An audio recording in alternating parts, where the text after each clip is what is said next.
think the greatest challenge was the diversity of the language and the teaching methodologies and philosophies, to try to homogenize them all and make it into one coherent project with a common work ethic and a common product. That was the challenge, and it's actually the same answer that was also the achievement, because I think we did this. We can probably still work on improving it and making it better, but it's the same, the challenge and the achievement.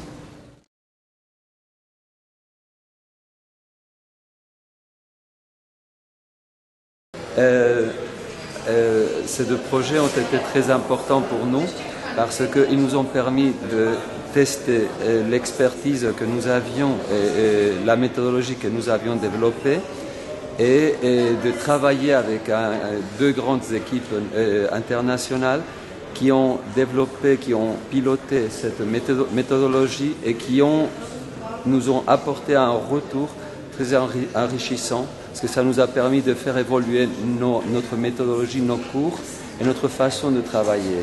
Et ça a été très intéressant. On a fait un bout de chemin ensemble et j'espère qu'on va continuer dans cette voie.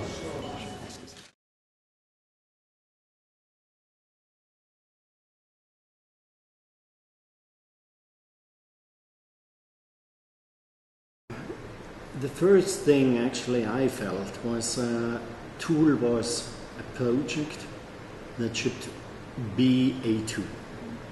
And that was a proposal. So I felt we need to bring in procedures that apply the standards given by the CEFR, Common European Framework of Reference, into this material. So that from that starting point, we decided that we choose a set of descriptors. We actually chose a set of descriptors from the European language portfolio by INTERCULTURAL, because that's available in any language, it's translated into languages. So it was easier for the partners to adopt those. And being textbook author as well, I realized the descriptors are the abstract shell, but you have to fill it. You have to fill it with concrete functions, with concrete topics, with cultural background and all these things. And that was actually the consideration that brought us to develop a template according which we developed the syllabi, and we did together with the coordinators, we had a very thorough look on how the planning of the syllabi was done.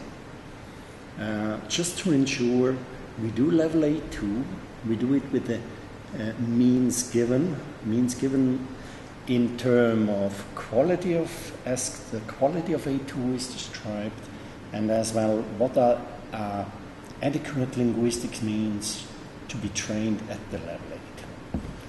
And well, that was the main process actually in starting Tool, and now in the end, just to come to a conclusion, now in the end we realize that this thorough planning is exactly that description of a pathway learners need to find their way through the units developed.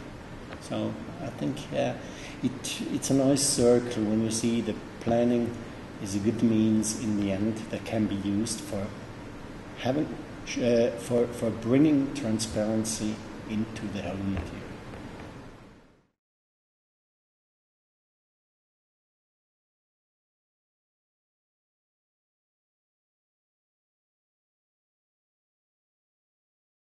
Well, I think within Harghita County and Kovasna and these areas where the Hungarian majority is, it's extremely important for the Hungarian community to learn Romanian better than they currently do. The school system is not succeeding really in this respect. I think that there's some problems with the system, with the education system for Hungarians. The way the system works is not making people leave university if they study all the way through university in Hungarian with great Romanian.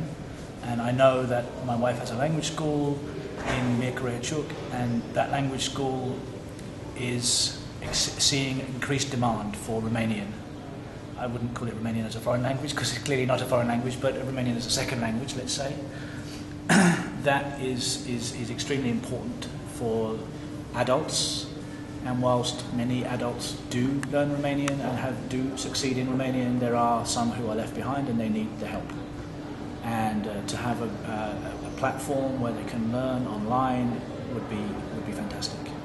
And in the other direction, I think it's increasingly important, or it's extremely important for Romanians for Romanian speakers who live in those areas to learn some Hungarian, partly because the law demands that people working in the public sector speak some Hungarian because the population is more than 15% Hungarian. And as it stands right now, most Romanians don't learn Hungarian, and I know Romanian teachers in schools, in the Romanian medium schools, complain that there's no Hungarian classes for the Romanian kids, and they think that there should be. And I think that both of these things say that the adult populations of Sejmir Krejcik, both the Romanian first language speakers and Hungarian first language speakers, need to have access to ways of learning the other language more successfully as adults, because as children they get something, but they don't get enough, and they need more. So I think it's very valuable. Thank you.